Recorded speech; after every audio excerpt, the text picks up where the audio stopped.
नमस्कार और स्वागत है आपका यूबीई न्यूज़ में, जहां हम न सिर्फ खबरें लाते हैं बल्कि उसका बारीक और सटीक विश्लेषण भी करते हैं।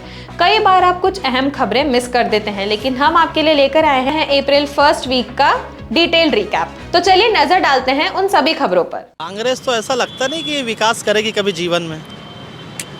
कांग्रेस तो नहीं चाहेंगे। आपका वोट आप मोदी के चेहरे को देखकर देंगे या फिर सांसद प्रत्याशी को? देखिए, सांसद प्रत्याशी को देखकर देना उचित रहेगा। तो इस बार आप किसको देखना चाहेंगे? भाजपा की सरकार को देखना चाहेंगे, कांग्रेस की सरकार को देखना चाहेंगे, और क्या बदलाव चाहेंगे? बदलाव तो होना चाहिए, वैसे हमारा बदलाव होना चाहिए। हमारे हित में कोई सोचे तो बदलाव होना चाहिए।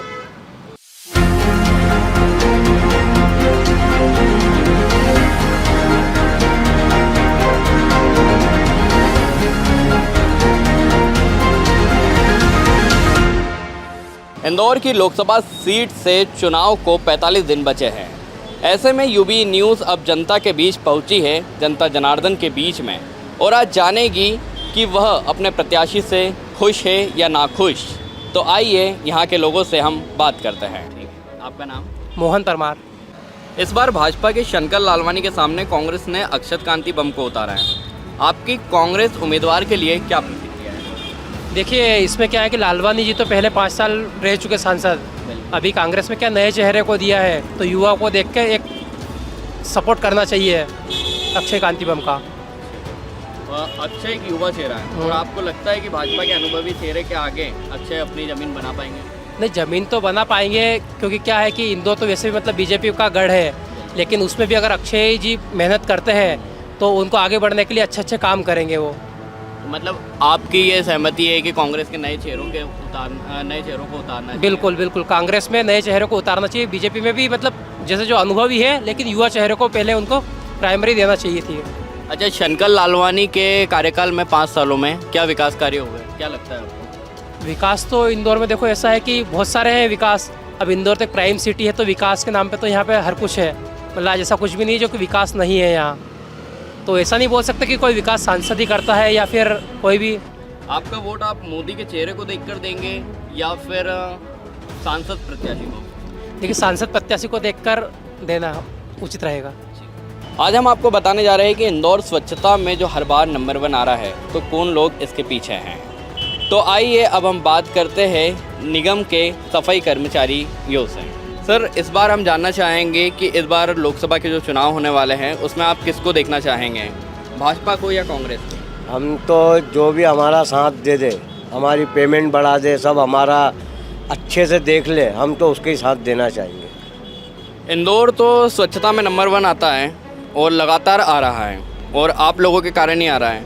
तो आप लोगों को क्या ऐसी समस्याएं आ रही है जो आपकी 5 सालों में बीजेपी की सरकार में शंकर लालवानी के नेतृत्व में नहीं हुई पूरी?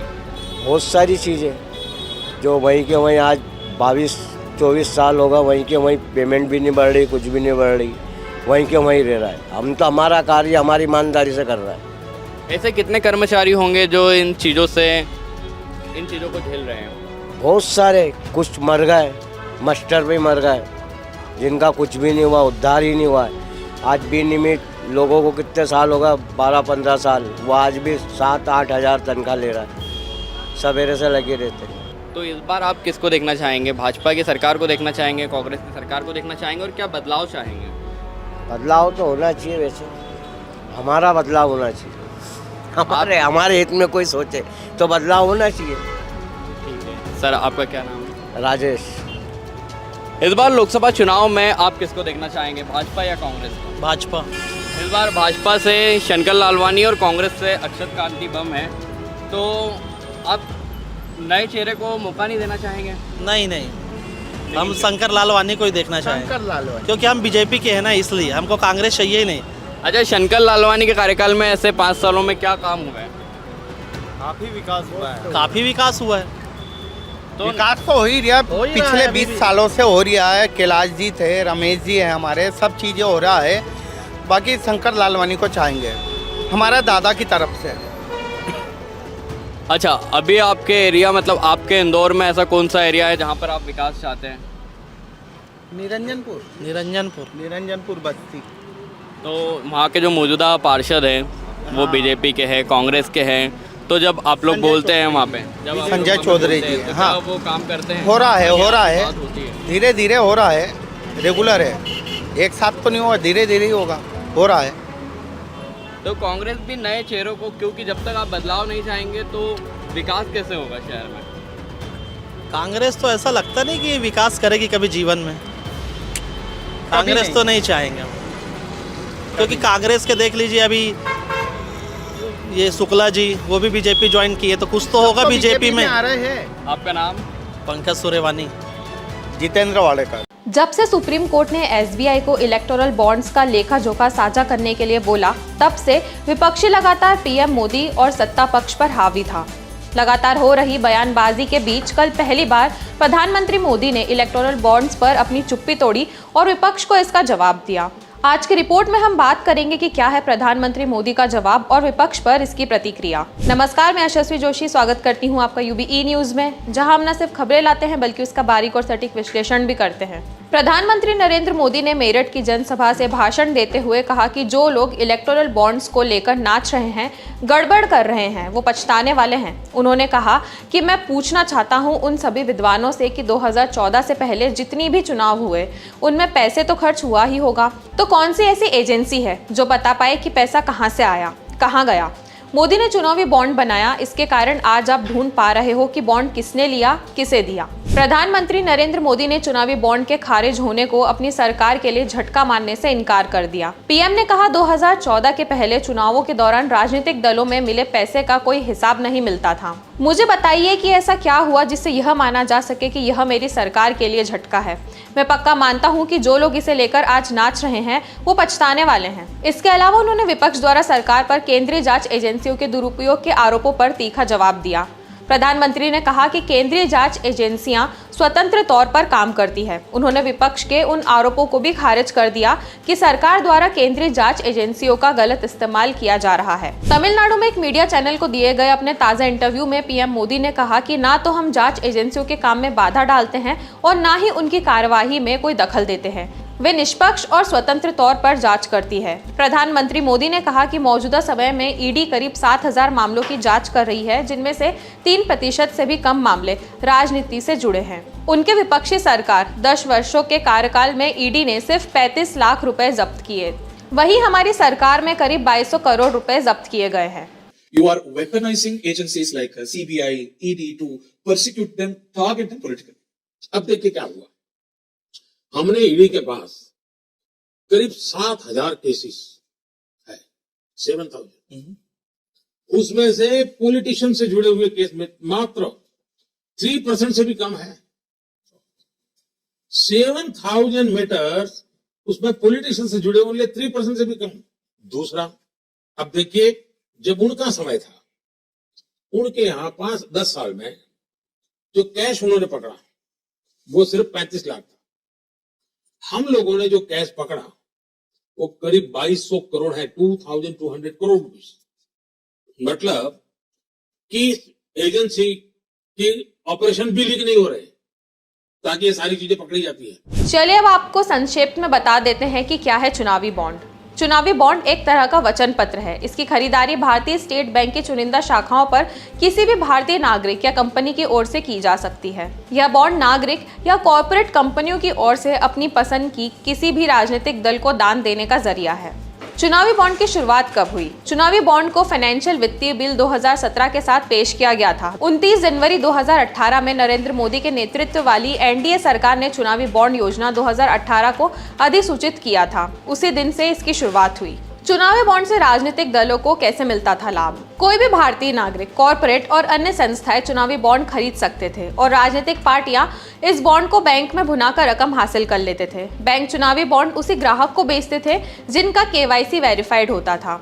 बॉन्ड पर चंदा देने वाले के नाम का जिक्र नहीं होता था। तो यह थी हमारी आज की खास रिपोर्ट और आपको हमारे कार्यक्रम कैसा लगा? अपने विचार हमसे जरूर साझा करें। वीडियो पसंद आए तो इसे लाइक और शेयर करें, साथ ही चैनल को सब्सक्राइब जरूर करें। यूबीई न्यूज आपके लिए लाता रहेगा देश विदेश से जुड़ी ऐसी ही खबरें। तब तक के लिए धन्यवाद। 31 मार्च लोकसभा चुनावी कार्यक्रमों के आगाज का दिन रहा। दिल्ली के रामलीला मैदान में हुई लोकतंत्र बचाओ रैली में विपक्षी दलों के लगभग कई नेता एकजुट हुए। वहीं विपक्षी दलों ने सत्ताधारी बीजेपी और पीएम मोदी पर भी निशाना साधा। विपक्ष की रामलीला मैदान में इस रैली में राहुल, तेजस्वी से लेकर अखिलेश तक सभी जमकर बरसे। वहीं विपक्षी गठबंधन ने कुछ मांगे भी रखी। हमारी आज की रिपोर्ट भी इसी विषय पर है। चलिए अब आपको बताते हैं क्या रही विपक्ष की दलीलें और उस पर क्या रही पीएम मोदी की प्रतिक्रिया। नमस्कार, मैं यशस्वी जोशी स्वागत करती हूं आपका यूबीई न्यूज में, जहां हम न सिर्फ खबरें लाते हैं बल्कि उसका बारीक और सटीक विश्लेषण भी करते हैं। दिल्ली में विपक्ष की लोकतंत्र बचाओ रैली में शामिल नेताओं ने बीजेपी के नेतृत्व वाली सरकार के खिलाफ जमकर भाषण दिया और लोगों से अपील की कि वो लोकसभा चुनाव में गणतंत्र और संविधान बचाने के लिए बीजेपी के खिलाफ वोट करें। कि हिंदुस्तान का संविधान जिसने इस देश के गरीब लोगों को भविष्य दिया, सपने देखने का हक दिया, उस संविधान को हिंदुस्तान के गरीब जनता से के हाथ से छीनने के लिए यह मैच फिक्सिंग की जा रही है।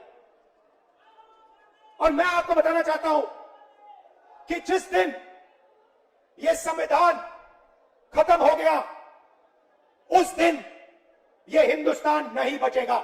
रामलीला मैदान में हुई रैली में कांग्रेस की पूर्व अध्यक्ष सोनिया गांधी, कांग्रेस के नेता राहुल गांधी और प्रियंका गांधी, साथ ही एनसीपी नेता शरद पवार के साथ नेशनल कॉन्फ्रेंस नेता फारूक अब्दुल्ला, वहीं शिवसेना गुट के प्रमुख उद्धव ठाकरे, वहीं वामपंथी पार्टियों की ओर से सीताराम येचुरी, डी राजा, दीपांकर भट्टाचार्य, समाजवादी पार्टी प्रमुख अखिलेश यादव, आरजेडी से तेजस्वी यादव और टीएमसी से डेरेक ओ ब्रायन शामिल हुए। इसके अलावा रैली में अरविंद केजरीवाल की पत्नी सुनीता केजरीवाल और हेमंत सोरेन की पत्नी कल्पना सोरेन भी शामिल हुई। दोनों ने मौजूदा सरकार पर एजेंसियों का गलत इस्तेमाल कर अपने पति को गिरफ्तार करने का आरोप लगाया। लोकसभा चुनाव से पहले हुई विपक्ष की इस बड़ी रैली में विपक्षी दलों ने एकजुटता दिखाने की कोशिश की। वहीं 31 मार्च को मेरठ में बीजेपी और उसकी सहयोगी पार्टियों ने अपना दमखम दिखाने की कोशिश की। चलिए अब आपको बताते हैं क्या रही विपक्षी गठबंधन की मांगे। रैली में विपक्षी गठबंधन ने 5 मांगे सामने रखी है। चलिए आपको उन 5 मांगों के बारे में बताते हैं।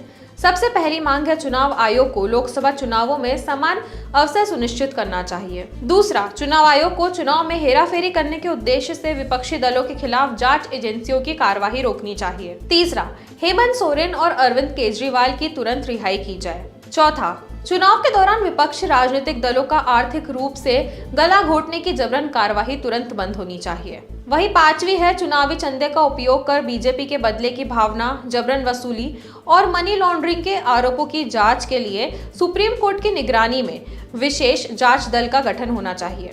इसके अलावा रैली में कांग्रेस नेता राहुल गांधी ने आरोप लगाया कि लोकसभा के इस चुनाव में बीजेपी मैच फिक्सिंग का प्रयास कर रही है। पूरी मैच फिक्सिंग करने की कोशिश की जा रही है और यह मैच फिक्सिंग सिर्फ नरेंद्र मोदी नहीं कर रहे हैं। यह मैच फिक्सिंग नरेंद्र मोदी और हिंदुस्तान के 3-4 सबसे बड़े अरबपति मिलकर कर रहे हैं। यह सच्चाई है। उनका कहना है कि इस चुनाव में पूरा विपक्ष बीजेपी की इस योजना को नाकाम करने में जुटा है। उन्होंने कहा, ये कोई मामूली चुनाव नहीं है, यह चुनाव संविधान बनाने का, देश बचाने का, ये वंचितों और गरीबों के हक के बचाव का चुनाव है। वहीं मेरठ रैली में प्रधानमंत्री मोदी ने विपक्ष के गठबंधन पर जमकर निशाना साधा। उन्होंने कहा कि इन लोगों ने मिलकर INDIA गठबंधन बनाया है। इन लोगों को लगता है कि मोदी इनसे डर जाएगा, लेकिन मेरे लिए मेरा भारत मेरा परिवार है। इन लोगों ने मिलकर एक इंडी गठबंधन भी बना लिया है। इनको लगता है कि मोदी इनसे डर जाएगा, लेकिन मेरे लिए मेरा भारत मेरा परिवार है। मेरा भारत मेरा परिवार है। दिल्ली के मुख्यमंत्री अरविंद केजरीवाल का नाम लिए बिना नरेंद्र मोदी ने कहा कि आज बड़े बड़े भ्रष्टाचारी सलाखों के पीछे हैं, उन्हें सुप्रीम कोर्ट से भी जमानत नहीं मिल रही है। साथ ही उन्होंने यह भी कहा कि मोदी गरीबी में दबकर यहाँ पर पहुंचा है और इसलिए हर गरीब का दुख, हर गरीब की पीड़ा, हर गरीब की तकलीफ मोदी भली भांति समझता है। इसलिए हमने गरीब की हर चिंता को दूर करने के लिए योजनाएं बनाई हैं। हमने गरीब को सिर्फ सशक्त नहीं किया है, बल्कि हमने गरीब को उसका स्वाभिमान भी लौटाया है। वहीं लोकतंत्र बचाओ रैली में आरजेडी नेता तेजस्वी यादव ने ईडी, सीबीआई और इनकम टैक्स विभाग को बीजेपी का हिस्सा करार दिया। तो यह थी हमारी आज की खास रिपोर्ट और आपको हमारा कार्यक्रम कैसा लगा, अपने विचार हमसे जरूर साझा करें। वीडियो पसंद आए तो इसे लाइक और शेयर करें, साथ ही चैनल को सब्सक्राइब जरूर करें। यूबी न्यूज आप आपके लिए लाता रहेगा देश विदेश से जुड़ी ऐसी ही खबरें। तब तक के लिए धन्यवाद। दक्षिण में अपनी जमीन तलाश कर रही भारतीय जनता पार्टी को अंततः सत्तारूढ़ डीएमके पर हमला करने का मौका मिल गया है और इस मौके पर चौका लगाया है भारत के मंत्री एस जयशंकर ने। सोमवार को एक प्रेस कॉन्फ्रेंस में उन्होंने डीएमके और कांग्रेस दोनों को आड़े हाथों लिया और कहा कि 1974 में भारत और श्रीलंका ने एक समझौते पर हस्ताक्षर किए, जहां उन्होंने एक समुद्री सीमा खींची और समुद्री सीमा खींचने में कच्चा तीवू को सीमा के श्रीलंकाई पक्ष पर रखा गया। उन्होंने कहा कि कांग्रेस और डीएमके ने इस मामले को इस तरह से लिया है मानो इस पर उनकी कोई जिम्मेदारी ही नहीं हो। आज की रिपोर्ट में हम बात करेंगे कि क्या है यह कच्चा तीवू द्वीप और क्यों यह मुद्दा इस समय गर्मा रहा है। नमस्कार, मैं दीपक विश्वकर्मा स्वागत करता हूं आपका यूबी न्यूज में, जहां हम ना सिर्फ खबरें लाते हैं बल्कि उसका बारीक और सटीक विश्लेषण भी करते हैं। इसमें उन्होंने कच्चा तीवू द्वीप पर भारत का अधिकार छोड़ने को लेकर कांग्रेस और द्रमुक पर निशाना साधा। जयशंकर ने कहा कि 1974 में भारत और श्रीलंका ने एक समझौते पर हस्ताक्षर किए, जहां उन्होंने एक समुद्री सीमा खींची और समुद्री सीमा खींचने में कच्चा तीवू को सीमा के श्रीलंकाई पक्ष पर रखा गया। उन्होंने कहा कि कांग्रेस और डीएमके ने इस मामले को इस तरह से लिया है मानो इस पर उनकी कोई जिम्मेदारी ही नहीं हो। कच्चा तीवू द्वीप मसले के चलते श्रीलंका द्वारा भारतीय मछुआरों के पकड़े जाने की घटना की जानकारी देते हुए जयशंकर ने कहा कि पिछले 20 वर्षों में 6184 भारतीय मछुआरों को श्रीलंका द्वारा हिरासत में लिया गया है और इसी समय काल में 1175 भारतीय मछली पकड़ने वाली नौकाओं को श्रीलंका द्वारा जब्त किया गया है। भाजपा नेता ने आगे कहा कि हम जानते हैं कि यह किसने किया, यह नहीं पता कि इसे किसने छुपाया। हमारा मानना है कि जनता को यह जानने का अधिकार है कि यह स्थिति कैसे उत्पन्न हुई। कच्चा तीवू द्वीप मसले के चलते श्रीलंका द्वारा भारतीय मछुआरों के पकड़े जाने की घटना की जानकारी देते हुए जयशंकर ने कहा कि पिछले 20 वर्षों में 6184 भारतीय मछुआरों को श्रीलंका द्वारा हिरासत में लिया गया है और इसी समय काल में 1175 भारतीय मछली पकड़ने वाली नौकाओं को श्रीलंका द्वारा जब्त किया गया है। पिछले 5 वर्षों में कच्चा तीवू मुद्दा और मछुआरों का मुद्दा संसद में विभिन्न दलों द्वारा बार बार उठाया गया है। यह संसद के सवालों, बहसों और सलाहकार समिति में सामने आया है। तमिलनाडु के तत्कालीन मुख्यमंत्री ने मुझे कई बार पत्र लिखा है और मेरा रिकॉर्ड बताता है कि मौजूदा मुख्यमंत्री को मैं इस मुद्दे पर 21 बार जवाब दे चुका हूँ। यह एक जीवंत मुद्दा है जिस पर संसद और तमिलनाडु में बहुत बहस हुई है। यह केंद्र सरकार और राज्य सरकार के बीच पत्राचार का विषय रहा है। इसके अलावा उन्होंने यह भी कहा कि सत्य यह है कि आज हम वास्तव में न केवल यह जानते हैं कि यह किसने किया और किसने इसे छुपाया, बल्कि यह भी जानते हैं कि 1974 के कच्चा तीवू समझौते के लिए जिम्मेदार पार्टियां कौन थी और 1976 में मछुआरों का अधिकार कैसे समाप्त किया गया। आप सभी जानते हैं कि कौन जिम्मेदार है। आज जनता के लिए यह जानना जरूरी है, जनता के लिए निर्णय करना जरूरी है। यह मुद्दा वास्तव में जनता से बहुत लंबे समय तक छिपाया गया है। अब आपको संक्षेप में बताते हैं कि क्या है कच्चा तीवू द्वीप का इतिहास। कच्चा तीवू द्वीप का निर्माण 14वीं शताब्दी में ज्वालामुखी विस्फोटक के कारण हुआ था। यह कभी 17वीं शताब्दी में मदुरई के राजा रामानंद के अधीन था।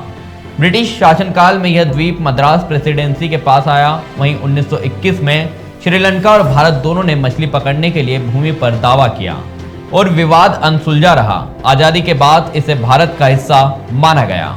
साल 1974 में 26 जून को कोलंबो और 28 जून को दिल्ली में दोनों देशों के बीच इस द्वीप के बारे में बातचीत हुई। इन्हीं दो बैठकों में कुछ शर्तों के साथ इस द्वीप को श्रीलंका को सौंप दिया गया। तब शर्त यह रखी गई कि भारतीय मछुआरे अपना जाल सुखाने के लिए इस द्वीप का इस्तेमाल कर सकेंगे और द्वीप में बने चर्च में भारत के लोगों को बिना वीजा के जाने की अनुमति होगी। समझौते ने भारत और श्रीलंका की अंतर्राष्ट्रीय समुद्री सीमा चिन्हित कर दी। हालांकि इस समझौते का तमिलनाडु के तत्कालीन मुख्यमंत्री एम करुणानिधि ने तीखा विरोध किया था। तो यह थी आज की हमारी एक खास रिपोर्ट। आपको यह कैसी लगी, अपने विचार हमसे जरूर साझा करें। वीडियो पसंद आए तो इसे लाइक, शेयर और सब्सक्राइब करना ना भूलें। यूबी न्यूज आपके लिए लाता रहेगा देश विदेश से जुड़ी ऐसी तमाम बड़ी खबरें। तब तक के लिए धन्यवाद। वैसे तो स्कूल और कॉलेजेस को विद्या का मंदिर कहा जाता है, जहां कोई भेदभाव नहीं किया जाता और हर विद्यार्थी को एक समान माना जाता है। लेकिन कई बार इन बातों से परे ऐसी घटनाएं सामने आती है जो इंसानियत के साथ साथ विद्या को भी शर्मसार कर देती है। हमारी आज की रिपोर्ट भी इसी विषय पर है। चलिए आपको बताते हैं क्या है ये पूरा मामला।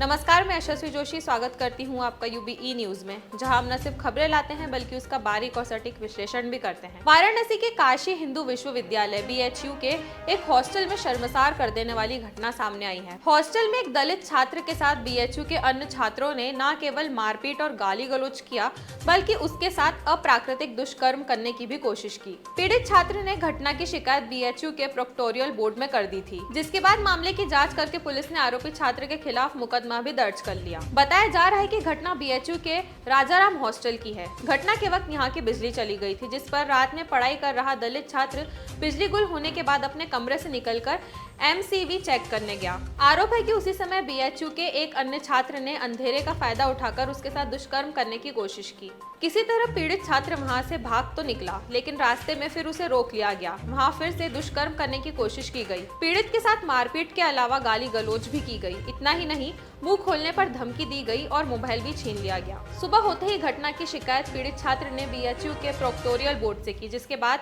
मामले की जांच करके पुलिस ने दुष्कर्म सहित अन्य धाराओं में मुकदमा पंजीकृत करके जांच शुरू कर दी। Personal management and industrial relations के छात्र आशुतोष और एक अन्य अज्ञात के खिलाफ FIR दर्ज की गई है।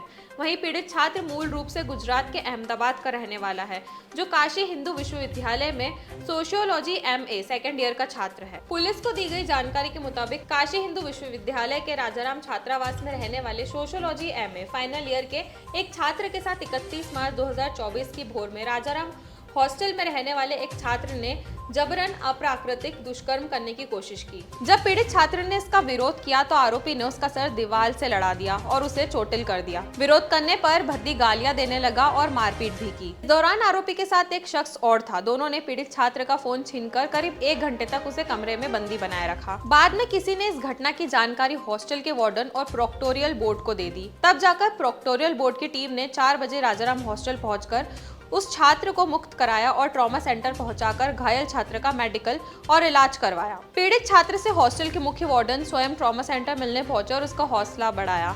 प्रोक्टोरियल बोर्ड ने घटना की जानकारी पुलिस को दी, जिसके बाद पुलिस ने जांच करके आरोपी के खिलाफ मुकदमा दर्ज कर लिया। तो यह थी हमारी आज की खास रिपोर्ट। और आपको हमारा कार्यक्रम कैसा लगा, अपने विचार हमसे जरूर साझा करें। वीडियो पसंद आए तो इसे लाइक और शेयर करें, साथ ही चैनल को सब्सक्राइब जरूर करें। यूबीई न्यूज आपके लिए लाता रहेगा देश विदेश से जुड़ी ऐसी ही खबरें। तब तक के लिए धन्यवाद। आपने हिंदी भाषा में एक मुहावरा सुना होगा, घर में नहीं है दाने अम्मा चली भुनाने।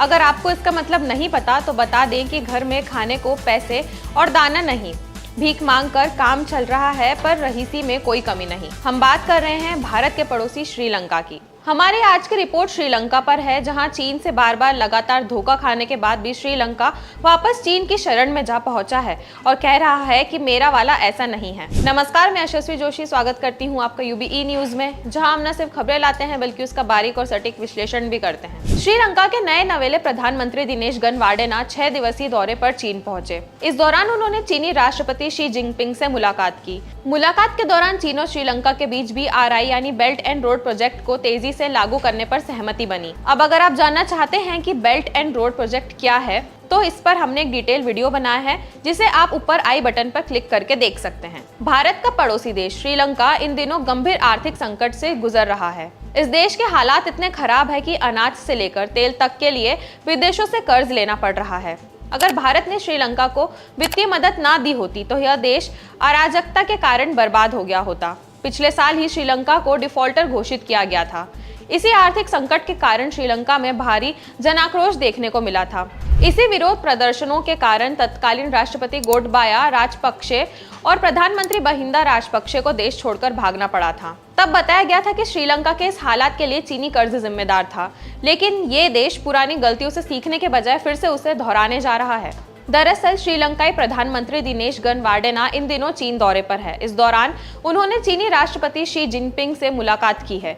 जिनपिंग के साथ मुलाकात के वक्त पीएम दिनेश गनवाडेना ने श्रीलंका में पोर्ट सिटी कोलंबो और हम्बनटोटा पोर्ट परियोजना की सराहना की और दोनों देशों के बीच बेल्ट एंड रोड सहयोग को बढ़ावा देने पर सहमति व्यक्त की। उधर मौका देखकर शी जिनपिंग ने भी चीन और श्रीलंका के पुराने संबंधों की जमकर सराहना की।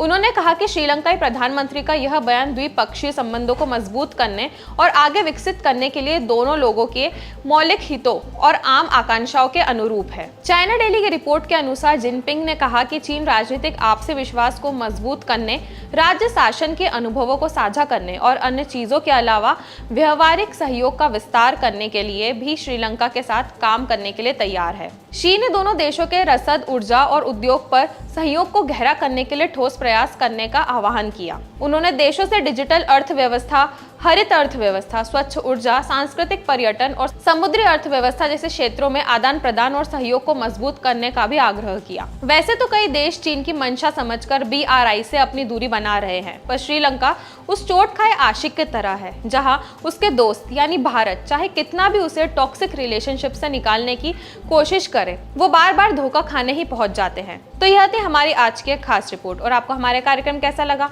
अपने विचार हमसे जरूर साझा करें। वीडियो पसंद आए तो इसे लाइक और शेयर करें, साथ ही चैनल को सब्सक्राइब जरूर करें। UBE न्यूज आपके लिए लाता रहेगा देश विदेश से जुड़ी ऐसी ही खबरें। तब तक के लिए धन्यवाद।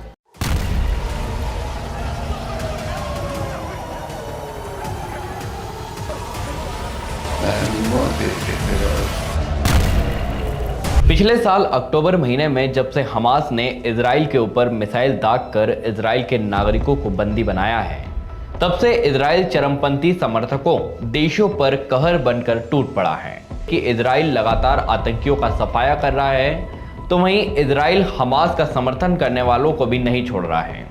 और इस घटना का सबसे ताजा उदाहरण है ईरान। आज की रिपोर्ट में हम बात करेंगे कि इजराइल ने ईरान के ऊपर क्यों यह हमला किया। नमस्कार, मैं दीपक विश्वकर्मा स्वागत करता हूं आपका UBE न्यूज में, जहां हम ना सिर्फ खबरें लाते हैं बल्कि उसका बारीक और सटीक विश्लेषण भी करते हैं। इजराइल के हवाई हमले में दमिश्क में ईरानी वाणिज्य दूतावास ध्वस्त हो गया है। इस हमले में ईरानी सेना के एक शीर्ष जनरल की भी मौत हो गई है। घटनास्थल पर सीरियाई और ईरानी विदेश मंत्री को भी देखा गया है। इस हमले से क्षेत्र में तनाव एक बार फिर भड़कने की आशंका है। बता दें कि सीरिया की राजधानी दमिश्क में ईरान का वाणिज्य दूतावास सोमवार को इजराइल के जबरदस्त हवाई हमले में ध्वस्त हो गया। बताया जा रहा है कि इस हमले में ईरान के रिवॉल्यूशनरी गार्ड्स कॉर्प्स IRGC के वरिष्ठ कमांडर मोहम्मद रजा जाहिदी की मौत हो गई। ईरानी राज्य के टेलीविजन ने कहा कि इजराइल के हवाई हमले में कई ईरानी राजनयिक मारे गए। ऐसी भी रिपोर्ट हुई कि इस हमले में गाजा में सक्रिय फिलिस्तीन इस्लामिक जिहाद का महासचिव जियाद अल नकला भी मारा गया है। इस हमले को इजराइल के लिए एक बड़ी सफलता के तौर पर देखा जा रहा है, लेकिन इससे क्षेत्रीय संघर्ष के ओर ज्यादा भड़कने की आशंका है। सीरियाई राजधानी दमिश्क के मेजे जिले में एक इमारत के मलबे से धुआं उठते देखा जो ढह गई थी और आपातकालीन वाहन बाहर खड़े थे। मलबे के सामने एक खंबे पर एक ईरानी झंडा लटका हुआ था। सीरियाई और ईरानी विदेश मंत्री दोनों को घटनास्थल पर देखा गया।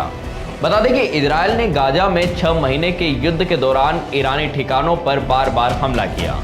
हालांकि ताजा हमले पर इजराइल ने टिप्पणी करने से इनकार कर दिया है। एक इजरायली सैन्य प्रवक्ता ने कहा कि हम विदेशी मीडिया की रिपोर्ट पर टिप्पणी नहीं करते हैं। ईरान की तस्नीम समाचार एजेंसी ने कहा कि इजरायली हमले में 5 लोग मारे गए। सीरिया की SANA राज्य समाचार एजेंसी ने भी बड़ी संख्या में मौतों और घायलों की सूचना दी। 7 अक्टूबर को इजराइल पर ईरान समर्थित फिलिस्तीन गुट हमास के हमले के बाद से इजराइल ने सीरिया में लेबनान के ईरानी समर्थित हिजबुल्लाह मिलिशिया और ईरान के गार्ड्स के खिलाफ हवाई हमले तेज कर दिए हैं, जो दोनों राष्ट्रपति बशर अल असद की सरकार का समर्थन करते हैं। उधर इजराइल में प्रधानमंत्री नेतन्याहू के खिलाफ सड़क पर हजारों लोग उतर गए हैं और लोगों ने प्रधानमंत्री बेंजामिन नेतन्याहू के इस्तीफे और गाजा में बंधकों को रिहाई करने की मांग को लेकर हजारों इजरायलियों ने रविवार को राजधानी यरूशलेम में प्रदर्शन किया। प्रदर्शनकारियों ने इजरायली संसद के सामने प्रदर्शन और झंडे लहराते हुए आगजनी की थी। प्रदर्शनकारियों ने एक प्रमुख नगरपालिका मार्ग को बंद कर दिया। पिछले साल अक्टूबर में गाजा युद्ध की शुरुआत के बाद से यह सबसे बड़ा प्रदर्शन था। बता दें कि प्रदर्शनकारियों ने नारे लगाकर नेतन्याहू से इस्तीफा देने की मांग की। जवाब में पुलिस ने भीड़ पर पानी की बौछार की और उन्हें पीछे धकेला। प्रधानमंत्री नेतन्याहू की दक्षिणपंथी सरकार के विरोध में लगभग 130 बंधकों के रिहाई की मांग को लेकर उनके परिवारों के साथ एकजुट हो गए। उन्हें गाजा में हमास ने अभी भी बंधक बनाया हुआ है। प्रदर्शनकारियों ने बंधकों के परिवारों के साथ सड़कों पर डेरा जमा लिया है। अल जजीरा के अनुसार कई प्रदर्शनकारियों ने नेतन्याहू के चेहरे को खून से सना दिखाया है। वे देश को हमास से सुरक्षित रखने के लिए पर्याप्त कदम नहीं उठाने के लिए उन पर निशाना साध रहे हैं। युद्ध शुरू होने से पहले भी विभाजनकारी न्यायिक सुधारों के विरोध में नेतन्याहू के खिलाफ कई महीनों तक प्रदर्शन हुए थे। वहीं इजरायली सेना ने 2 हफ्तों तक किए गए हमलों के बाद गाजा के मुख्य अस्पताल अल शिफा से अपने सैनिकों को हटा लिया है। फिलिस्तीन निवासियों ने बताया कि इजरायली सेना ने अपने पीछे तबाही के बड़े निशान छोड़ दिए हैं। इनसे पता चलता है कि इजरायल ने कितनी क्रूरता के साथ यह कार्रवाई की। यहाँ कई इमारतें जला दी गई, कई मार दिए गए। इजरायली सैनिकों को हटाए जाने के बाद सोमवार की सुबह सैकड़ों लोग शिफा अस्पताल और अस्पताल के इलाकों में लौटे, जहां उन्हें अस्पताल के अंदर और बाहर शव पड़े मिले। इजरायली सेना ने इस हमले को करीब 6 महीने से चल रहे युद्ध के सबसे सफल अभियान में से एक बताया और कहा कि उसने सैकड़ों आतंकवादियों को मार गिराया तथा कुछ अहम खुफिया दस्तावेज भी जब्त किए हैं। यह बात तो तय है कि इजरायल पीछे नहीं हटने वाला है। और रही अगर बात आतंकवादियों से समझौता करने की, तो इस मुद्दे पर भी इजरायल की तरफ से कोई रुख साफ नहीं है। शांति यकीनन जरूरी है, पर अक्टूबर के महीने पर इजरायल पर किया गया हमला न सिर्फ एक हमला था, बल्कि इजरायल के आत्मसम्मान पर एक चोट थी, क्योंकि इजरायल के अनुसार उसकी आयरन डोम को भेद पाना मुश्किल ही नहीं, नामुमकिन था। तो यह थी आज की हमारी ये खास रिपोर्ट। आपको यह कैसी लगी? अपने विचार हमसे जरूर साझा करें। वीडियो पसंद आए तो इसे लाइक, शेयर और चैनल को सब्सक्राइब करें। यूबी न्यूज आपके लिए लाता रहेगा देश विदेश से जुड़ी ऐसी तमाम बड़ी खबरें। तब तक के लिए धन्यवाद। दिल्ली में हुई INDIA गठबंधन रैली के बाद प्रधानमंत्री नरेंद्र मोदी ने उत्तराखंड के रुद्रपुर में लोकसभा चुनाव के तहत रैली करते हुए शंखनाद किया है। पीएम ने कहा है कि मोदी की गारंटी यानी गारंटी का भी पूरा होने की गारंटी। ये दशक उत्तराखंड का दशक होने वाला है। आज की हमारी रिपोर्ट भी इसी विषय पर है। चलिए आपको बताते हैं पीएम ने अपने संबोधन में क्या कहा और क्या है उनका तीसरे टर्म का एक्शन प्लान। नमस्कार, मैं यशस्वी जोशी स्वागत करती हूँ आपका UBE न्यूज में, जहां हम न सिर्फ खबरें लाते हैं बल्कि उसका बारीक और सटीक विश्लेषण भी करते हैं। प्रधानमंत्री नरेंद्र मोदी ने मंगलवार यानी 2 अप्रैल 2024 को कांग्रेस पर निशाना साधते हुए कहा कि बीजेपी लोकसभा चुनाव में फिर से जीत हासिल करेगी। उन्होंने इस दौरान कहा कि तीसरे कार्यकाल में हमारा लक्ष्य फ्री बिजली देने का है। सोलर पैनल लगाने के लिए सरकार मदद दे रही है। इससे पंखे, AC, इलेक्ट्रिक व्हीकल में 300 यूनिट बिजली की खपत होती है। मोदी मौज नहीं बल्कि मेहनत करने के लिए पैदा हुआ है। ये 10 साल में जो विकास हुआ है वो तो सिर्फ ट्रेलर है और अभी तो बहुत कुछ करना है। अभी देश को बहुत आगे लेकर जाना है और तब तक ना रुकना है और ना थकना है। रुद्रपुर में प्रधानमंत्री मोदी ने कहा, मोदी ने भारत को दुनिया की तीसरी सबसे बड़ी आर्थिक ताकत बनाने की गारंटी दी है। तीसरी सबसे बड़ी आर्थिक ताकत बनाने का मतलब है लोगों की कमाई बढ़ेगी, नौकरी के अवसर बढ़ेंगे, गांव शहर में सुविधा बढ़ेगी। पीएम ने कांग्रेस पर निशाना साधते हुए कहा, 60 साल सत्ता में रहने वाला 10 साल सत्ता से बाहर क्या रह गए, अब वे आग लगाने की बात कर रहे हैं। क्या यह उचित है? क्या देश में आग लगाने की बात उचित है? इमरजेंसी की मानसिकता वाली कांग्रेस का भरोसा लोकतंत्र में नहीं रहा। कांग्रेस देश को अराजकता की तरफ झोंकना चाहती है। पीएम मोदी ने कहा कि इस चुनाव में 2 खेमे हैं। हम लोग ईमानदारी, दूसरी तरफ भ्रष्टाचारी, धमकी और गाली दे रहे हैं। हम कह रहे हैं भ्रष्टाचार हटाओ, वो कह रहे हैं भ्रष्टाचारी बचाओ। मोदी देश की आवाज सुनता है। मोदी को कितनी गालियां और धमकी दी जाए, मैं डरने वाला नहीं। पीएम मोदी ने कहा कि तीसरे कार्यकाल में भ्रष्टाचार पर तेज प्रहार होगा। आगे आने वाले 5 सालों में देश के हित में बड़े फैसले होंगे। दरअसल रुद्रपुर नैनीताल उधम सिंह नगर निर्वाचन क्षेत्र के अंतर्गत आता है। केंद्रीय रक्षा और पर्यटन राज्य मंत्री अजय भट्ट यहाँ से चुनाव लड़ रहे हैं और उन्होंने 2019 के चुनाव में उत्तराखंड के पूर्व मुख्यमंत्री हरीश रावत को हराया था। राज्य के सभी 5 लोकसभा सीटों पर पहले चरण में 19 अप्रैल को मतदान होने वाला है। तो यह थी हमारी आज की खास रिपोर्ट और आपको हमारे कार्यक्रम कैसा लगा, अपने विचार हमसे जरूर साझा करें। वीडियो पसंद आए तो इसे लाइक और शेयर करें, साथ ही चैनल को सब्सक्राइब जरूर करें। UBE न्यूज आपके लिए लाता रहेगा देश विदेश से जुड़ी ऐसी खबरें। तब तक के लिए धन्यवाद। लोगों से योग करवाते करवाते बाबा रामदेव ने अपने योग शिविरों से अपने पतंजलि प्रोडक्ट्स की सॉफ्ट लॉन्चिंग की। उसके बाद यह प्रोडक्ट भारत के बहुत सारे घरों की जरूरत बन गए और इन प्रोडक्ट्स ने सालों से इस्तेमाल हो रहे प्रोडक्ट्स को आपके और हमारे घर से बाहर का रास्ता दिखा दिया। आज सुप्रीम कोर्ट ने इन्हीं उत्पादों के भ्रामक प्रचार के मामले में पतंजलि आयुर्वेद के खिलाफ अवमानना मामले में सुप्रीम कोर्ट में सुनवाई जारी है। साथ ही अदालत ने बाबा रामदेव को फटकार भी लगाई है और कहा है कि आप एक्शन के लिए तैयार रहिए। यकीनन कोर्ट इस मामले में पतंजलि के जवाब से संतुष्ट नहीं है।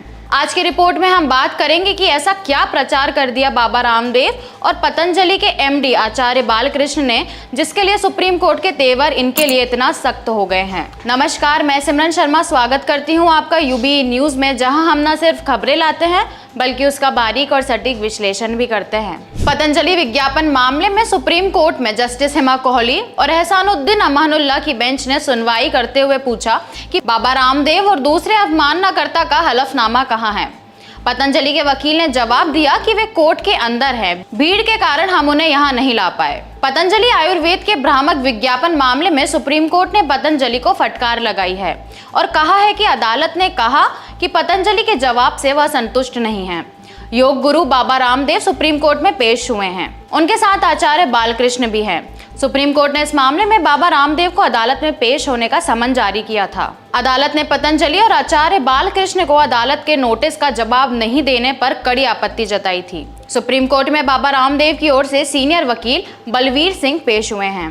अदालत ने कहा है कि आपके खिलाफ 2 मामले हैं जिनका जवाब देना होगा। सुप्रीम कोर्ट ने रामदेव और पतंजलि के एमडी आचार्य बालकृष्ण को 1 हफ्ते में हलफनामा दाखिल करने का आखिरी मौका दिया। साथ ही आदेश दिया है कि अगली सुनवाई 10 अप्रैल को होगी।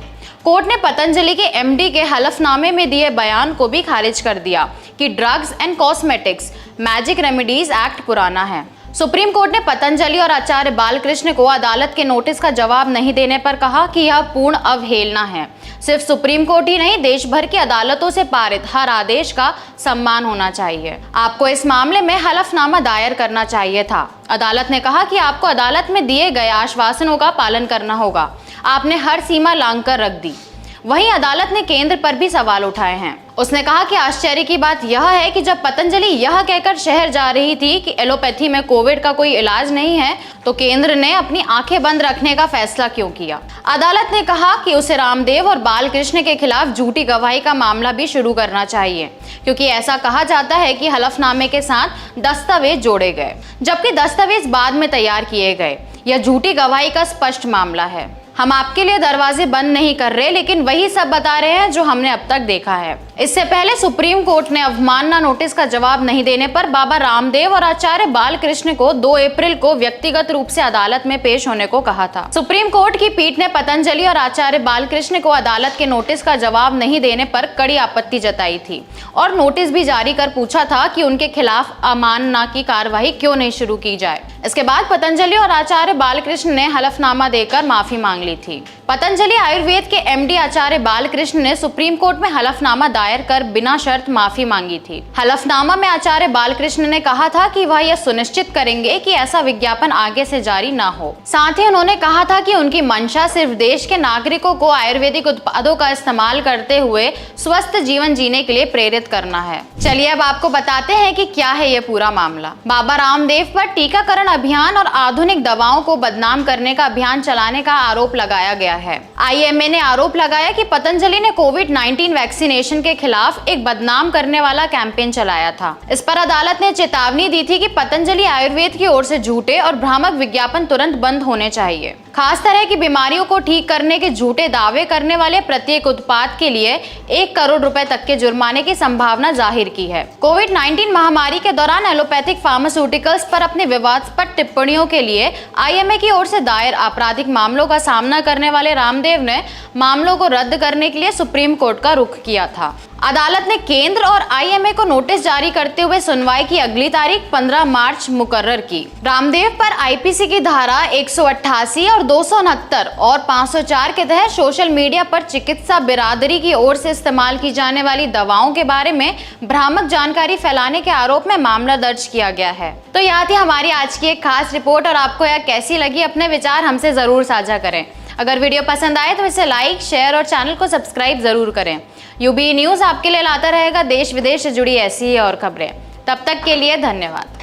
पाकिस्तान के ऊपर मुसीबतों के सिलसिले खत्म होने का नाम नहीं ले रहे हैं। कभी कंगाली की मुसीबतें तो कभी दूसरे देशों की पाकिस्तान के ऊपर टिप्पणी पाकिस्तान को भारी पड़ रही है।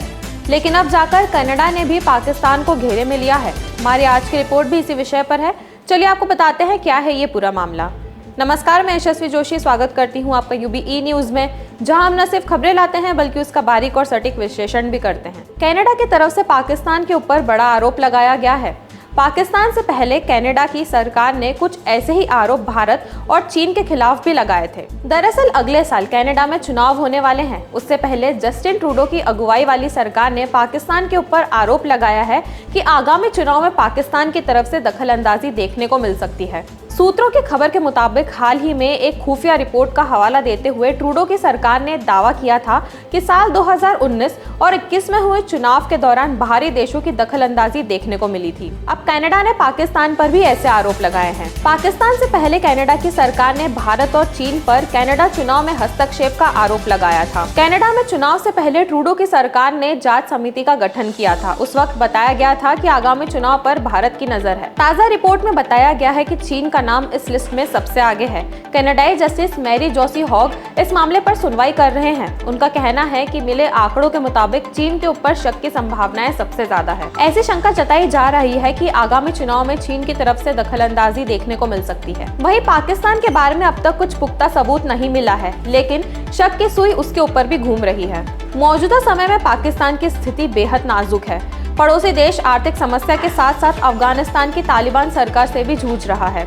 हाल ही में पाकिस्तान की तरफ से अफगानिस्तान में किए गए एयर स्ट्राइक से दोनों देशों के बीच तनाव अपने चरम पर पहुंच गया है। पाकिस्तानी वायुसेना की तरफ से 17 और 18 मार्च को अफगानिस्तान में एयर स्ट्राइक को अंजाम दिया गया था। इस दौरान पाकिस्तानी सेना ने अफगानिस्तान के कई हिस्सों को अपना निशाना बनाया था। हमले की चपेट में आने से करीब 3 बच्चों और 8 लोगों की मौत हो गई थी। पाकिस्तान का कहना है कि मारे गए सभी लोग आतंकी थे।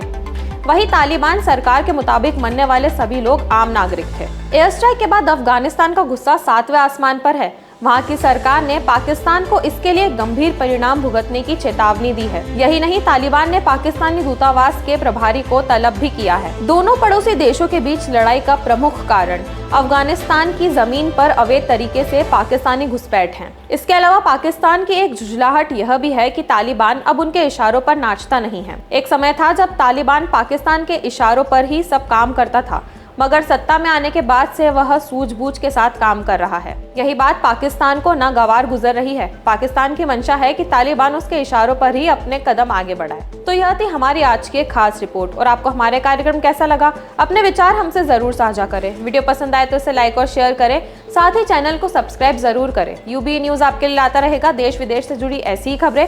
तब तक के लिए धन्यवाद। पश्चिम बंगाल में चुनाव हमेशा ही अपने साथ हिंसा लेकर आते हैं और इस बार इस हिंसा को रोकने के लिए कई इंतजाम किए गए हैं। आज की रिपोर्ट में हम बात करेंगे कि क्या है ये इंतजाम और क्या यह सिर्फ एक पार्टी विशेष को मद्देनजर रखकर किए गए हैं। नमस्कार, मैं सिमरन शर्मा स्वागत करती हूँ आपका यूबी न्यूज में, जहां हम न सिर्फ खबरें लाते हैं बल्कि उसका बारीक और सटीक विश्लेषण भी करते हैं। जस्टिस अभिजीत गंगोपाध्याय और अर्जुन सिंह पिछले महीने ही भाजपा में शामिल हुए थे। जस्टिस गंगोपाध्याय को वाई श्रेणी के तहत सुरक्षा प्रदान की गई है, जबकि अर्जुन सिंह को जेड श्रेणी के तहत सुरक्षा दी गई है। वहीं अभिजीत बर्मन और तापस दास को एक्स श्रेणी की सुरक्षा दी गई है। केंद्र ने कलकत्ता हाई कोर्ट के पूर्व न्यायाधीश अभिजीत गंगोपाध्याय, पूर्व टीएमसी सांसद अर्जुन सिंह, भाजपा के जिला महासचिव अभिजीत बर्मन और कूच बिहार के कार्यकारी सदस्य तापस दास को सुरक्षा कवर प्रदान किया है। चारों नेताओं को लोकसभा चुनाव से पहले विभिन्न श्रेणियों में केंद्रीय औद्योगिक सुरक्षा बल CISF की सुरक्षा प्रदान की गई है। जस्टिस गंगोपाध्याय ने कलकत्ता हाईकोर्ट के जज के पद से इस्तीफा देने के बाद भाजपा में शामिल हुए। पिछले साल वह उस साक्षात्कार के बाद सुर्खियों में थे जिसमें उन्होंने एक ऐसे मामले की चर्चा की थी जिसकी वह सुनवाई कर रहे थे। 2024 लोकसभा चुनाव के दौरान बैरकपुर का विकास 2019 लोकसभा चुनाव में हुए विकास के समान था। इसके अलावा टीएमसी से टिकट नहीं मिलने पर अर्जुन सिंह वापस भाजपा में शामिल हो गए। सुरक्षा कारणों से केंद्र सरकार ने भाजपा के 4 नेताओं को सुरक्षा कवर प्रदान किया है। आधिकारिक सूत्रों के अनुसार इन नेताओं को सुरक्षा खतरों और उनकी सुरक्षा चिंताओं को मद्देनजर रखते हुए सुरक्षा कवर प्रदान की गई है। इसका मुख्य उद्देश्य प्रमुख पदों पर बैठे व्यक्तियों को सुरक्षा प्रदान करना है। पश्चिम बंगाल में 7 चरणों में लोकसभा चुनाव होने वाला है। मतदान 19 अप्रैल से 1 जून तक और नतीजे 4 जून को जारी होंगे। तो यहाँ थी हमारी आज की एक खास रिपोर्ट और आपको यह कैसी लगी हमसे अपने विचार जरूर साझा करें। अगर वीडियो पसंद आए तो इसे लाइक, शेयर और चैनल को सब्सक्राइब जरूर करें। यूबी न्यूज आपके लिए लाता रहेगा देश विदेश से जुड़ी ऐसी ही और खबरें। तब तक के लिए धन्यवाद। कांग्रेस से भी सर इस बार अक्षय कांति बम को उतारा गया है शंकर लालवानी जी के सामने। जानता नहीं है इसको, कोई जानता नहीं है, नाम पहली बार सुना है। तो प्रत्याशी है नहीं कांग्रेस के पास, और कांग्रेस भी है नहीं। कहाँ है कांग्रेस, ढूंढना पड़ेगी। जानते तो है पर कांग्रेस बिल्कुल थर्ड क्लास है, 100% बीजेपी ही जीतेगी। ये हमने भी नाम सुना है कि कांति बम, कौन सा बम है, बम जो है फुस्सी निकलेगा। ये 13 मई को जो है जब जनता वोट डालेगी तो 4 जून को पता चल जाएगा कि बम में कितना दम है। देखो जिनने राम मंदिर बना दिया हम तो उसको सपोर्ट करें। हाँ ये राम मंदिर से तो ठीक है, सुविधाएं तो सारे इधर से, सुविधाएं भी बहुत अच्छी मिली है। तो क्या आप धर्म के नाम पे ये वोट देंगे इस बार? नहीं, धर्म के नाम पे तो नहीं दे रहे, बट बाकी जो व्यवस्थाएं करी अभी तक उन्होंने, जो इंदौर में हो रहा है जिस हिसाब से। लोकसभा चुनाव की तारीख जैसे जैसे नजदीक आ रही है वैसे ही इंदौर में भी चुनावी माहौल गर्माता हुआ नजर आ रहा है। इसी क्रम में यूबी न्यूज आपके बीच यानी जनता जनार्दन के बीच पहुंच गया है आपका मूड जानने, क्योंकि लोकतंत्र में प्रजा ही राजा है। मैडम, इस बार के चुनाव को लेकर किस तरीके का माहौल है शहर में? माहौल तो बहुत अच्छा है और 100% बीजेपी ही जीतेगी। बीजेपी के ऐसे 5 साल के कार्यकाल में ऐसा क्या हुआ जिससे आप खुश हैं? पहली बात तो मोदी जी ने गरीब लोगों को राशन दिया, फ्री अनाज मिल रहा है। जो आम लेडीज हैं जो घर से निकल नहीं पाती थी उनको रोजगार मिल रहा है, प्लस उनको वो दिया जाता है, लाडली बहन योजना दी जा रही है। हर प्रकार की मतलब थोड़ी ऐसी योजना मोदी जी ने लागू करी है जो लेडीज़ों के प्रति है। जेंट्स के लिए तो हमेशा रहता है पर लेडीज़ों के लिए मोदी जी ने सोचा है। कांग्रेस के भी नए प्रत्याशी को उतारा है कांग्रेस ने, तो उनको आप जानते हैं? जानते तो है पर कांग्रेस बिल्कुल थर्ड क्लास है। और आने वाले टाइम में आपको भाजपा से क्या उम्मीदें हैं? आने वाले समय में बीजेपी से हमको यही उम्मीद है कि अभी इतनी तरक्की पे मोदी जी लाए हैं, आने वाले समय में हम और ऊंचाइयों पे पहुंचेंगे। आने वाले समय में आप भाजपा से क्या एक्सपेक्टेशंस आपकी है जो 5 सालों में पूरी होना चाहिए अगर भाजपा की सरकार बनती है? बस ये नशे पत्ते वाले सब हट जाए, नशेड़ी हो गई, ये नशे पत्ते बंद कर देना चाहिए, मेरी तो इच्छा है। और कांग्रेस की ओर से भी मैम अक्षय कांति बम को उतारा गया है, तो उनके लिए आपकी क्या प्रतिक्रिया है? राम मंदिर बना दिया हम तो उसको सपोर्ट करें। हाँ ये राम मंदिर से तो ठीक है, सुविधाएं तो सारे इधर से, सुविधाएं भी बहुत अच्छी मिली है। तो क्या आप धर्म के नाम पे ये वोट देंगे इस बार को? नहीं, धर्म के नाम पे तो नहीं दे रहे, बट बाकी जो व्यवस्थाएं करी अभी तक उन्होंने, जो इंदौर में हो रहा है जिस हिसाब से ही वोट करेंगे। और मोदी सरकार जब से आई है, जब से अच्छा ही अच्छा हो रहा है, तो इस हिसाब से मोदी हर चीज का लाभ भी दे रहे हैं, वो हर चीज का दुख सुख सब बनाता। मेरे पति का भी इलाज हुआ, मतलब सुविधा तो बहुत अच्छी दे रहे। जो सुविधा है वो दे रहे हैं, उनका सबका लाभ आप ले पाए? हम तो सब अच्छे से ही ले रहे। लाडली बहना का वो फ्री में इलाज, 2 ऑपरेशन हो गए मेरे हस्बैंड के, बहुत अच्छा लाभ है उनका। आने वाले समय में आपके शहर में आप क्या विकास देखना चाहेंगे? यही बस गरीबों के ऐसा है कि भाई कोई गरीब ना रहे, सबके लिए अच्छा ही हो बस। कांग्रेस का तो कुछ बोल नहीं सकता, उस तरफ से तो अभी तक कुछ मिला नहीं हमें। घूस दे के उनको नौकरियां दे देते हैं, बाकी गरीबों के तो। हाँ, कई सालों से बीजेपी की सरकार आ रही है, तो इसमें भी बेरोजगारी का एक बड़ा मुद्दा है। बेरोजगारी तो है बट बाकी इतनी भी नहीं है अब मेरे ख्याल में तो, क्योंकि नौकरियां तो मिल रही है लोगों को। पहले से तो बहुत अच्छी चली। हाँ, अभी तो सब सही है और ज़्यादातर देखा जाए तो गरीबों की बहुत ज़्यादा मदद कर रही है मोदी सरकार। किस तरह का उत्साह आपको देखने को मिला, किस तरह का रिस्पॉन्स आपको देखने को मिला? मोदी जी के लिए तो हर जनता, हर पब्लिक, घर घर वाले सब टोटल इतने उत्साह है कि उनको तो बिल्कुल वो जो उनका नारा है ना 400 पार वाला, वो सक्सेस होगा। 5 सालों में अब अगर भाजपा की सरकार बनती है तो आप इंदौर शहर में क्या विकास देखना चाहेंगे? इंदौर शहर में ऐसा विकास देखना चाहेंगे कि जो पूरा ऑल इंडिया में यहाँ पर दिखे कि यहाँ पे इंदौर में कोई विकास हुआ है। ऐसा जो सारी जो आईटी के कंपनियाँ हैं यहाँ पे रोज़गार मिले, और इसके बाद में जो रोड हैं, इतने पुल बन रहे हैं, ब्रिज, ये सारे मेट्रो आ गया है, ये सारा जो विकास हुआ है ये भारतीय जनता पार्टी की सरकार में हुआ है। और आगे भी इससे और अच्छी योजनाएं बनेगी। इंटरनेशनल जो हवाई अड्डे का जो है, हवाई का, वो भी है यहाँ पर हो रहा है। तो ये सब ये चीज़ें हैं। ठीक है, आपका नाम? मैं बद्री प्रसाद नागदा।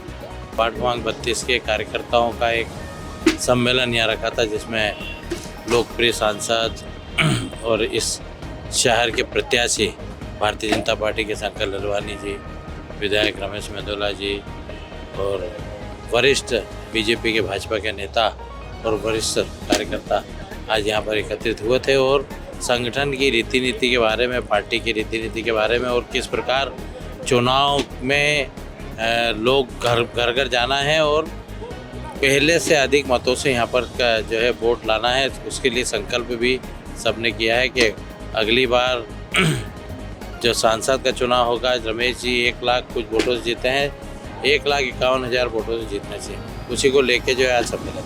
किस तरह का माहौल सर इस बार देखने को मिल रहा है? अब पूरे देश में ही है माहौल देखने क्या दिख भी रहा है माहौल। तो भारतीय जनता पार्टी का बहुमत जो है 400 पार इस बार जो है, जो मोदी जी का नारा है वो के रहेगा। कांग्रेस से भी सर इस बार अक्षय कांति बम को उतारा गया है शंकर लालवानी जी के सामने। जानता नहीं है, कोई जानता नहीं है, नाम पहली बार सुना है।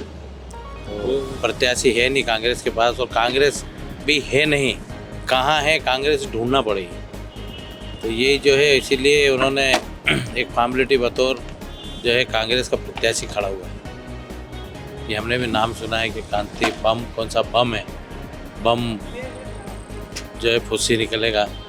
ये 13 मई को जो है जब जनता वोट डालेगी तो 4 जून को पता चल जाएगा कि बम में कितना दम है। ऐसी खबरों के लिए बने रहिए यूबी न्यूज़ के साथ। तब तक के लिए लाइक, शेयर और सब्सक्राइब करना ना भूलें। वैसे वीडी भैया, हार से डर कर भागने की कांग्रेस की अब फितरत सी हो गई है, अमेठी वालों से पूछ लो। इसलिए आज वीडी भैया आपको जीत की अग्रिम बधाई देती हूँ। आप सत्य के पक्ष से लड़ रहे हैं, वो अधर्म के पक्ष से लड़ रहे हैं। आप लोकतंत्र के पक्ष से लड़ रहे हैं, वो लोकतंत्र को छिन्न भिन्न करने वाले ऐसे लोगों के प्रांगण से लड़ रहे हैं। और मेरा ये मानना है कि जिसके पक्ष में धर्म हो, सत्य हो, लोकतंत्र हो, जीत उसकी पक्की है। कांग्रेस की हार का दूसरा संकेत क्या, कि जो एक दूसरे को विधानसभा के चुनाव में आंख नहीं सुहाते थे, जो एक दूसरे के ऑफिस से धकेले बाहर जाते थे, कांग्रेस ने कहा चल ठीक है, ये सीट का टिकट तुमको दे दें। खजुराहो से भाजपा प्रत्याशी वीडी शर्मा का नामांकन भराने पहुंची केंद्रीय मंत्री स्मृति ईरानी ने कांग्रेस, सपा और राहुल गांधी पर निशाना साधा। राहुल का नाम लिए बिना कहा कि आज वो वायनाड से पर्चा भर रहे हैं। उनकी राजनीति की गति यह हो गई है कि अब आतंकवादी संगठनों से मदद मांग रहे हैं। इस INDIA गठबंधन को यह नहीं पता कि 2024 में क्या करना है। हम तो विकसित भारत के 2047 के संकल्प पर काम कर रहे हैं। आज बुलेट ट्रेन और वंदे भारत का जमाना है, लेकिन वे आज भी साइकिल पर चल रहे हैं। नमस्कार, मैं दीपक विश्वकर्मा स्वागत करता हूं आपका यूबी न्यूज़ में, जहां हम न सिर्फ खबरें लाते हैं बल्कि उसका बारीक और सटीक विश्लेषण भी करते हैं। स्मृति ने खजुराहो सीट छोड़ने पर भी कांग्रेस को आड़े हाथों लिया। कहा, हार के डर से मैदान छोड़ना कांग्रेस की फितरत है। इनका गठबंधन एक दूसरे की राजनीति, सत्ता का गठबंधन है। किसी चुनाव में यही लोग एक दूसरे को फूटी आंख नहीं सुहाते थे। सपा प्रत्याशी बदलने पर कहा, जिनकी नीयत हर दिन बदलती है उनका प्रत्याशी बदलना कोई बड़ी बात नहीं है। वहीं केंद्रीय मंत्री स्मृति ईरानी ने कहा, उस क्षेत्र में कभी भारतीय जनता पार्टी का पटका पहनना मतलब मौत का सामान घर लाना, ऐसा वातावरण हुआ करता था। उस क्षेत्र में माथे पर तिलक लगाना, होठों पर राम का नाम होना अपने आप में एक राजनीतिक अभिशाप माना जाता था। आगे उन्होंने कहा कि साल 2014 में पीएम मोदी ने अमेठी को बदलाव की राजनीति का वादा किया था, जिसके कारण राष्ट्रीय स्तर पर आयोजित निवेशक शिखर सम्मेलन में अमेठी को 6,523 करोड़ रुपए का निवेश प्राप्त हुआ है। उन्होंने बताया कि देश जब आज़ाद हुआ था तब से लेकर साल 2014 तक करीब 60 से अधिक वर्षों में अमेठी में लघु उद्योगों को केवल 500 करोड़ रुपए ही मिले थे। वहीं दूसरी ओर वायनाड में कांग्रेस नेता राहुल गांधी के पर्चा भरने पर केंद्रीय मंत्री ने कहा, जिस क्षेत्र की मैं प्रतिनिधि हूँ उस क्षेत्र में कांग्रेस का हाथ तो था ही, लेकिन साथ साथ साइकिल भी चलती थी। मैं उस क्षेत्र से हूँ जहाँ पर हाथ को साफ किया गया, साइकिल को पंचर किया गया। ये जमाना है वंदे भारत का, लेकिन वो आज भी साइकिल पर ही चलते हैं। स्मृति ईरानी ने तंज कसते हुए कहा कि हार के डर से भागने की कांग्रेस की फितरत हो गई है। ये अमेठी वालों से पूछ लो, जिसके पक्ष में सत्य हो, लोकतंत्र हो, उसकी जीत पक्की है। एक समय में जिस पार्टी के सिर्फ 2 सांसद थे, आज वह 400 पार का नारा लगाने की क्षमता रखता है। वहीं इस लोकसभा चुनाव में कांग्रेस वोट पड़ने से पहले ही अपनी हार स्वीकार कर चुकी है। बता दें कि प्रधानमंत्री नरेंद्र मोदी 7 अप्रैल को मध्य प्रदेश के दौरे पर रहेंगे। उनका जबलपुर आने का कार्यक्रम है। वे यहां रोड शो के साथ भाजपा उम्मीदवार के लिए वोट मांगेंगे। चुनाव में इनका यह पहला दौरा होगा। इसी क्रम में राहुल गांधी का 8 अप्रैल को मंडला में दौरा प्रस्तावित है। वे सभा को संबोधित करेंगे। तो यह थी आज की हमारी ये खास रिपोर्ट। आपको कैसी लगी? अपने विचार हमसे जरूर साझा करें। वीडियो पसंद आए तो इसे लाइक, शेयर और सब्सक्राइब करें। यूबी न्यूज़ आपके लिए लाता रहेगा देश विदेश से जुड़ी ऐसी तमाम बड़ी खबरें। तब तक के लिए धन्यवाद। इंडियन एविएशन सेक्टर में संकट के बादल छाए हुए हैं। पहले जेट एयरवेज, फिर स्पाइस जेट, उसके बाद गो एयर और अब विस्तारा। पिछले 48 घंटों में विस्तारा की 100 से ज्यादा फ्लाइटें रद्द हुई है और 200 से ज्यादा फ्लाइट्स देरी से चल रही है। आज के रिपोर्ट में हम बात करने वाले हैं क्यों इंडिगो के अलावा कोई भी कंपनी एविएशन इंडस्ट्री में अपने पैर नहीं जमा पा रही है और क्यों विस्तारा जैसी भरोसेमंद एयरलाइंस में ये संकट छाया हुआ है। नमस्कार, मैं यशस्वी जोशी स्वागत करती हूँ आपका यूबीई न्यूज में, जहाँ हम न सिर्फ खबरें लाते हैं बल्कि उसका बारीक और सटीक विश्लेषण भी करते हैं। देश के एविएशन सेक्टर में तेजी से उड़ान भर रही विस्तारा एयरलाइंस के सामने अचानक संकट खड़ा हो गया है। बीमारी का हवाला देते हुए बड़ी संख्या में पायलट सिक लीव ले रहे हैं। इससे हवाई जहाजों को उड़ाने के लिए पर्याप्त संख्या में पायलट और क्रू मेंबर नहीं मिल रहे हैं और इस कारण 1 और 2 अप्रैल को 2 दिनों में ही विस्तारा की दिल्ली, मुंबई और अन्य शहरों से टेक ऑफ होने वाली 100 से ज्यादा अधिक फ्लाइट कैंसिल हो गई है। कम से कम इतनी ही फ्लाइट आधा घंटे और इससे काफी देरी से टेक ऑफ कर रही है। फ्लाइट कैंसिल होने की संख्या 2 और 3 अप्रैल की देर रात तक 70 तक पहुंच सकती है। फ्लाइट्स के कैंसिल और डिले होने से विस्तारा में उड़ान भरने वाले यात्रियों के सामने बड़ी दिक्कत हो रही है। सूत्रों का कहना है कि एयरलाइंस के साथ नौकरी के नए कॉन्ट्रैक्ट और विस्तारा के एयर इंडिया में संभावित विलय के चलते सीनियर पायलट यानी कमांडर सिक लीव पर जा रहे हैं। विस्तारा के कमांडरों को एयरलाइंस के एयर इंडिया में विलय होने पर अपनी वरिष्ठता और देश विदेश के स्लॉट को लेकर भी चिंता है, जिसमें उन्हें अपनी अनदेखी होने का डर है। दूसरे तरफ वे नए कॉन्ट्रैक्ट को लेकर चिंतित है, जिसमें उन्हें अपनी सैलरी, ड्यूटी आवर्स और मिलने वाले विभिन्न तरह के भत्तों में कमी लग रही है। इसी के साथ उन्हें अपनी निजी, पारिवारिक और सामाजिक जिंदगी पर भी असर पड़ता दिखाई दे रहा है, क्योंकि उन्हें नॉन ड्यूटी के समय भी अलर्ट मोड पर रहना पड़ेगा। सूत्रों का कहना है कि इन तमाम वजहों से फिलहाल 70 हवाई जहाजों के बेड़े वाली एयरलाइंस विस्तारा के A320 फैमिली के अधिकतर सीनियर पायलट अचानक सिक लीव ले रहे हैं। इसका असर विस्तारा पर जबरदस्त पड़ रहा है, क्योंकि इसके 70 हवाई जहाज वाले बेड़े 63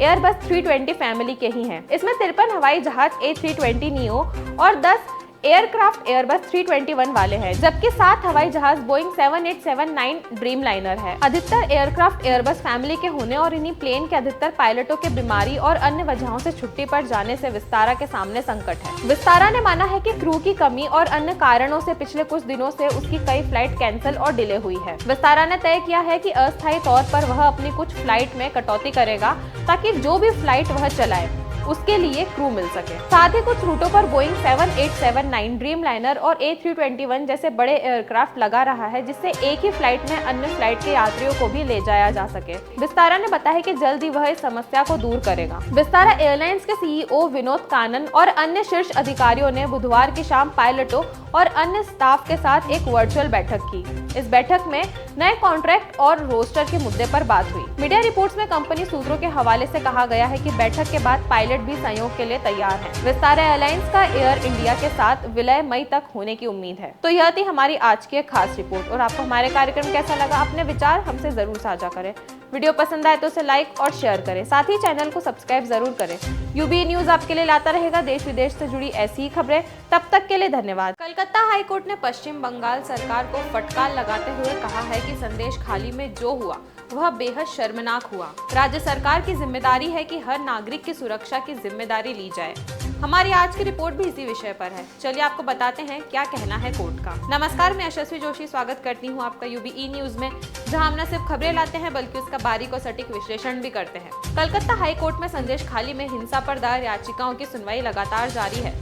गुरुवार को उच्च न्यायालय ने पश्चिम बंगाल सरकार को फटकार लगाते हुए कहा कि ये मामला बेहद शर्मनाक है। कोर्ट ने कहा कि ये राज्य सरकार की जिम्मेदारी है कि हर नागरिक को सुरक्षा प्रदान की जाए। साथ ही कहा कि संदेश खाली मामले में जिला प्रशासन और पश्चिम बंगाल सरकार को नैतिक जिम्मेदारी लेनी चाहिए। बता दें कि संदेश खाली में महिलाओं से यौन शोषण और जमीन हड़पने के आरोपी शाहजहां शेख को 29 फरवरी को गिरफ्तार किया गया था। तृणमूल कांग्रेस नेता को बंगाल पुलिस द्वारा 55 दिनों की भागदौड़ के बाद पकड़ा गया था। इसके बाद उसे सीबीआई को सौंप दिया गया। शाहजहां और उसके दो साथियों शिबू हाजरा और उत्तम सरदार पर महिलाओं से गैंग रेप का आरोप है। इस मामले में पश्चिम बंगाल पुलिस अब तक 18 लोगों को गिरफ्तार कर चुकी है। शाहजहां शेख तृणमूल कांग्रेस का जिला स्तर का नेता है। 5 जनवरी को प्रवर्तन निदेशालय ने राशन घोटाले मामले में उसके घर पर छापा मारा था। उस वक्त अफसरों को मौके से जान बचाकर भागना पड़ा। तब से ही टीएमसी नेता फरार हो गया था। 26 फरवरी के दिन कलकत्ता हाईकोर्ट ने कहा था कि संदेश खाली मामले में शाहजहां शेख की गिरफ्तारी पर कोई रोक नहीं है और उसे गिरफ्तार किया जाना चाहिए। इसके बाद 29 फरवरी को उसे गिरफ्तार कर लिया गया। सोमवार को कलकत्ता हाईकोर्ट के चीफ जस्टिस टीएस शिवज्ञानम ने आदेश देते हुए कहा है कि शाहजहां को हर हाल में 4 मार्च को होने वाली सुनवाई में पेश किया जाए था। इस पूरे मामले में उच्च न्यायालय ने हैरानी जताते हुए कहा है कि संदेश खाली में महिलाओं से यौन शोषण और जमीन हड़पने की सूचना पुलिस को 4 साल पहले ही दे दी गई थी। इसके बाद भी पुलिस ने चार्जशीट दायर करने में 4 साल का लंबा समय लगा दिया। तो यह थी हमारी आज की एक खास रिपोर्ट और आपको हमारे कार्यक्रम कैसा लगा अपने विचार हमसे जरूर साझा करें। वीडियो पसंद आए तो इसे लाइक और शेयर करें, साथ ही चैनल को सब्सक्राइब जरूर करें। यूबीई न्यूज आपके लिए लाता रहेगा देश विदेश से जुड़ी ऐसी ही खबरें। तब तक के लिए धन्यवाद। अमेरिका का दो मुंहापन सामने आ चुका है। अलग अलग देश के नेताओं की गिरफ्तारी पर अमेरिका अपने हिसाब से बयान देता दिखता है, जहां अमेरिकी विदेश विभाग पर पक्षपाती होने का भी आरोप लगा है। भारत में अरविंद केजरीवाल की गिरफ्तारी की निगरानी की बात अमेरिका ने कही, वहीं जब इमरान गिरफ्तार हुए तो इसे आंतरिक मामला बताया गया। चलिए आपको बताते हैं क्या है ये पूरा मामला और क्या कहना है अमेरिका और अमेरिकी प्रवक्ता का। नमस्कार, मैं यशस्वी जोशी स्वागत करती हूँ आपका यूबीई न्यूज में, जहां हम न सिर्फ खबरें लाते हैं बल्कि उसका बारीक और सटीक विश्लेषण भी करते हैं। भारत में अरविंद केजरीवाल को ईडी ने गिरफ्तार किया है।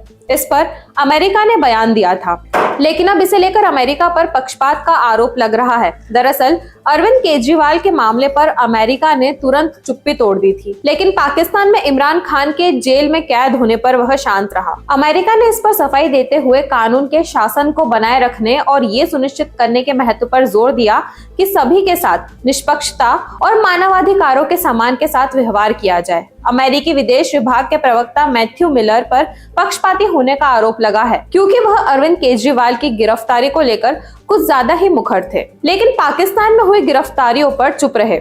प्रेस कॉन्फ्रेंस के दौरान एक पत्रकार ने इस पर सवाल किया था, जिस पर मिलर ने कहा, मैं इस बात से सहमत नहीं हूँ। हमने कई मौकों पर स्पष्ट किया है कि हम चाहते हैं कि पाकिस्तान में हर किसी के साथ कानून के शासन के अनुरूप व्यवहार किया जाए, मानवाधिकारों का सम्मान किया जाए, जैसा कि किसी भी देश के संबंध में हमारी दुनिया में स्थिति है। Regarding the political prisoners in Pakistan, specifically the female prisoners that are still behind the bars for many political charges, so why so strong position for Indian opposition and nothing for the Pakistani political prisoners? So I would not agree with that characterization. We have made clear on a number of occasions that we want to see everyone in Pakistan treated consistent with the rule of law, treated with respect for human rights. This is our position with respect to any country in the world. Delhi के मुख्यमंत्री अरविंद केजरीवाल को 21 मार्च को गिरफ्तार किया गया था। इसके बाद मिलन ने एक प्रेस कॉन्फ्रेंस में कहा कि अमेरिका केजरीवाल की गिरफ्तारी की निगरानी कर रहा है और भारत से निष्पक्ष और समय पर कानूनी प्रक्रिया सुनिश्चित करने का आह्वान किया। हालांकि पाकिस्तान के मामले में मिलर का बयान अलग देखा जाता रहा है। पाकिस्तान के पूर्व प्रधानमंत्री इमरान खान को अगस्त 2023 में गिरफ्तार किया गया था। मिलर ने तब इसे पाकिस्तान का आंतरिक मामला बताया था। मिलर से पूछा गया कि क्या उन्हें लगता है कि इमरान की सुनवाई निष्पक्ष होगी। इस पर उन्होंने कहा था कि हमारा मानना है कि यह पाकिस्तान का आंतरिक मामला है। इसके अलावा उन्होंने इमरान को सजा सुनाए जाने की भी कोई आलोचना नहीं की थी। अरविंद केजरीवाल की गिरफ्तारी के बाद जर्मनी, अमेरिका और यूएन ने टिप्पणी की थी। इस पर ध्यान दिलाने के लिए मंगलवार को विदेश मंत्री जयशंकर ने मर्यादा शब्द का इस्तेमाल किया। अब देशों के बीच में जो अंतर्राष्ट्रीय स्तर पर एक मर्यादा होती है। उन्होंने कहा, संप्रभु राष्ट्र के रूप में हमें एक दूसरे के घरेलू मामलों में हस्तक्षेप नहीं करना चाहिए। विदेश मंत्री जयशंकर ने एक प्रेस कॉन्फ्रेंस में कहा कि ये पुरानी और हानिकारक आदतें हैं, ये बुरी आदतें हैं। मैं देशों के बीच मर्यादा शब्द का इस्तेमाल करता हूं। हम संप्रभु देश हैं और एक दूसरे के आंतरिक मामलों में हस्तक्षेप नहीं करते। मर्यादा ये होती है कि सबकी अपनी अपनी अंदरूनी विषय होती है, इंटरनल मैटर्स होती है, और नॉर्मली एक देश जो है दूसरे पे, क्योंकि सबकी अपनी संप्रभुता होती है, इसका जो है पालन करना चाहिए, तो लोग एक दूसरे पे कमेंट नहीं करते। पर कभी कभी कुछ हैं देश और कुछ ताकतें हैं जिनकी ये पुरानी आदत है और ये आदत अभी छूटी नहीं है। वहीं मिलर पत्रकार के सवाल पर भी फंसे। जब गुरपतवंत सिंह पन्नू मामले को लेकर सवाल किया गया तो उन्होंने कहा कि अमेरिका इस मामले की विस्तृत जांच कर रहा है और वे भारत में चल रही इस मामले की जांच पर भी नजर बनाए हुए हैं। मैथ्यू मिलर ने कहा कि हमने भारत सरकार को साफ कर दिया है कि हम इस मामले की विस्तृत जांच चाहते हैं और हम भारत की जांच रिपोर्ट का इंतजार कर रहे हैं, लेकिन अभी तक उनके पास इसे लेकर कोई अपडेट्स नहीं है। What I will say is we are deeply concerned by the allegations referenced by Prime Minister Trudeau. We remain in close contact with our Canadian partners, as the Secretary said on Friday. We believe it's critical that Canada's investigation proceed and that the perpetrators be brought to justice. And we have publicly and privately urged the Indian government to cooperate in the Canadian investigation. America का नागरिक गुरपतवंत सिंह पन्नू भारत के एक घोषित खालिस्तानी आतंकवादी है। बीते दिनों निखिल गुप्ता नाम के व्यक्ति को चेक रिपब्लिक में गिरफ्तार किया गया था। खुफिया एजेंसियों ने दावा किया था कि निखिल गुप्ता ने पन्नू को मारने की साजिश रची। ये भी दावा किया गया था कि निखिल गुप्ता भारत सरकार के अधिकारी के संपर्क में था।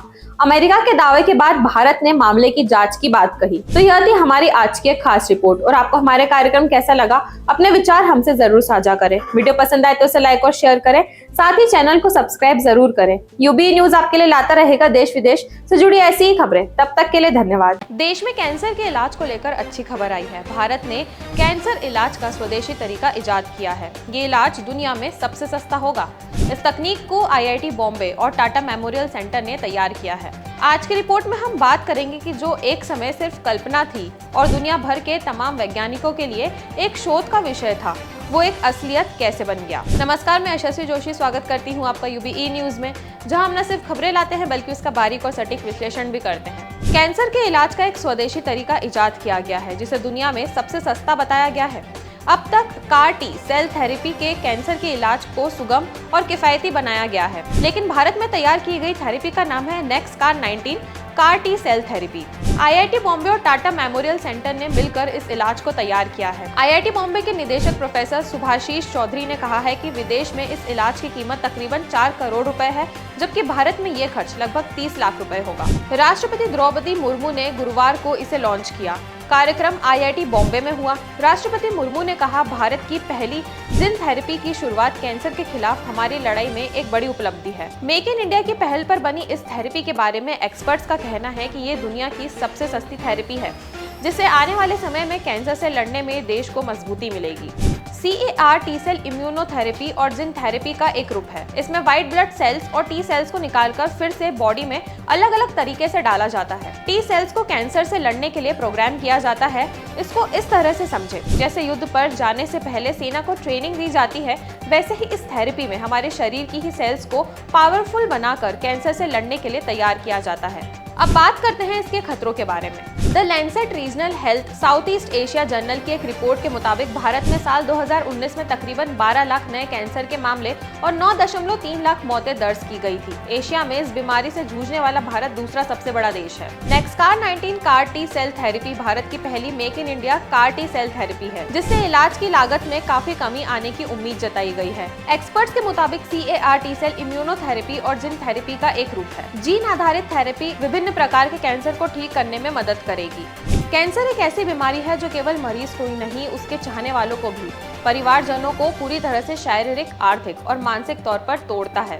उम्मीद है कि इस नए आविष्कार से उन लाखों परिवारों को मदद मिलेगी जिनके परिवारजन हर साल कैंसर जैसी बीमारी से पीड़ित होते हैं। तो यह थी हमारी आज की खास रिपोर्ट और आपको हमारे कार्यक्रम कैसा लगा, अपने विचार हमसे जरूर साझा करें। वीडियो पसंद आए तो इसे लाइक और शेयर करें, साथ ही चैनल को सब्सक्राइब जरूर करें। UBE न्यूज आपके लिए लाता रहेगा देश विदेश से जुड़ी ऐसी ही खबरें। तब तक के लिए धन्यवाद।